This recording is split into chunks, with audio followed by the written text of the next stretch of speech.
এই ভিডিওতে মেইনলি আমরা দুটো বিষয় নিয়ে কথা বলবো।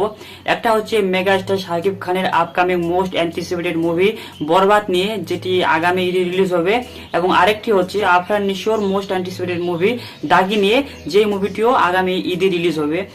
দুটি মুভি নিয়েই অডিয়েন্সের মধ্যে বেশ একটা উত্তেজনা রয়েছে, বেশ এক্সাইটেড সবাই মুভি দুটো নিয়ে। এবং এই দুটি মুভি যেহেতু ডাইরেক্টলি এই ঈদে ক্ল্যাশ করবে, দুটোর মধ্যে কোন মুভিটি বক্স অফিসে এগিয়ে থাকবে এবং কোন মুভিটি মেকিং ওয়াইজ ভালো হতে পারে, এই বিষয় নিয়ে আমরা এই ভিডিওতে কথা বলবো।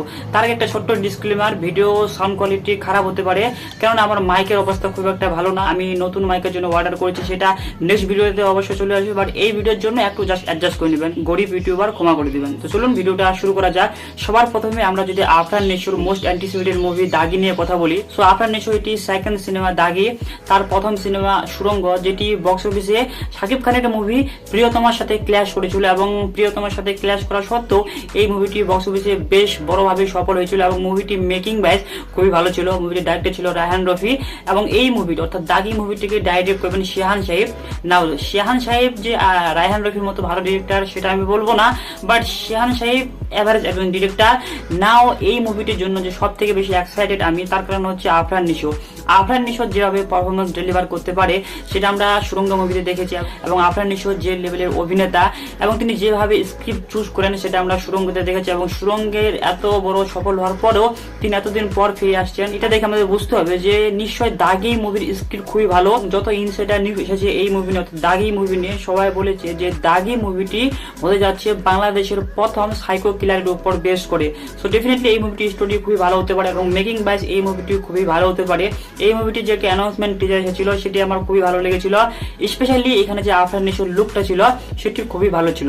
ডেফিনেটলি এই মুভিটি ক্ল্যাশ করবে বরবাদের সামনে। বরবাদ মুভিটি নিয়ে বেশ একটা হাইপ রয়েছে, এবং বরবাদ মুভির যে একটা ফার্স্ট লুক পোস্টার এসেছে যেখানে শাকিব খানের আমরা এরকম একটা লুক দেখতে পাচ্ছি, সেটা খুবই ভয়ানক লুক, এবং বরবাদ মুভি সম্পর্কে যত সব নিউজ এসেছে সেটা জাস্ট অবাক করার মতো। বরবাদ মুভির যে বাজেট হতে চলেছে সেটা তুফানের থেকে দ্বিগুণ হবে, এবং বরবাদ মুভিতে শাকিব খানের যে ভায়োলেন্স, শাকিব খানের ক্যারেক্টার যে ভায়োলেন্স, সেটা ম্যাডনেস হবে, সেটা আমরা এই পোস্টার দেখে, এই মোশন পোস্টার দেখে ডেফিনেটলি বুঝতে পারছি।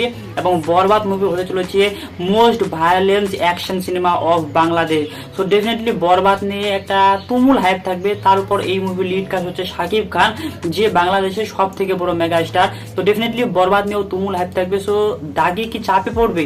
Definitely not.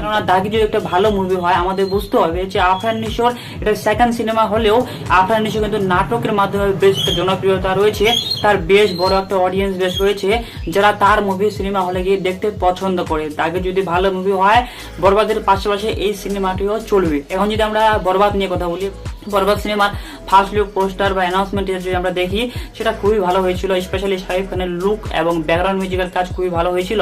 এর সাথে ছিল বরবাদ মুভিকে ডাইরেক্ট করবে মেহেদী হাসান হৃদয়। নাও শিহাব শাহিন এবং মেহেদী হাসান হৃদয় দুজনকে যে আমি খুবই ভালো ডিরেক্টর মানি এমনটা নয়, দুজনকে আমি সেম জায়গায় রাখবো এজ আ ডাইরেক্টর হিসাবে। নাও লেটস সি, বরবাদ মুভিটি নিয়ে হাইপ প্রচুর রয়েছে, এবং বরবাদ মুভিটি সম্পর্কে যত সব নিউজ এসেছে যে বরবাদ মুভিটি হতে যাচ্ছে most violence upcoming Bengali cinema. এর সাথে সাথে বরবাদ মুভিটির যে বাজেট সেটা অনেক হাই থাকবে। এর সাথে সাথে শাকিব খান এবং ইধিকা পালের যে জুটি, যেটা আমরা প্রিয়তমা মুভিতে দেখেছিলাম, সেই জুটিটা এখন ফিরে আসবে বরবাদ মুভিতে। সবকিছু মিলিয়ে বরবাদ মুভিটি নিয়ে তুমুল হাইপ রয়েছে, এবং বরবাদ মুভিটির টিজার আগামী 3-4 দিনের মধ্যে আমাদের সামনে রিলিজ হবে। এবং এই মুভিটির টিজার যদি ভালো হয়, এরপর যদি মুভিটির ট্রেলার ভালো হয়, তাহলে ডেফিনেটলি বরবাদ মুভিটি তুফানের যে রেকর্ড সেটাকে ব্রেক করার ক্ষমতা রাখে। বরবাদ মুভিটি হতে পারে হাইয়েস্ট গ্রসিং বাংলাদেশের cinema of all time. So আপনি দাগি এবং বরবাদ এই দুটি মুভির মধ্যে কোন মুভি নিয়ে বেশি এক্সাইটেড? আরো একটা মুভি আসবে শ্যাম আহমেদের জঙ্গলি, সেই মুভিটি নিয়ে আমি বেশি কিছু জানি না, এবং সেই মুভিটি নিয়ে আমি খুব বেশি এক্সাইটেড নয়, যার কারণে এই ভিডিওতে আমি সেই মুভিটিকে ইনক্লুড করিনি। আপনি যদি সেই মুভিটি নিয়েও এক্সাইটেড থাকেন তাহলে ডেফিনেটলি আপনি কমেন্ট করে জানাতে পারেন। দেখা হচ্ছে পরবর্তী কোনো ভিডিওতে, ততক্ষণ পর্যন্ত চোখ রাখুন সিনে রিভিউতে।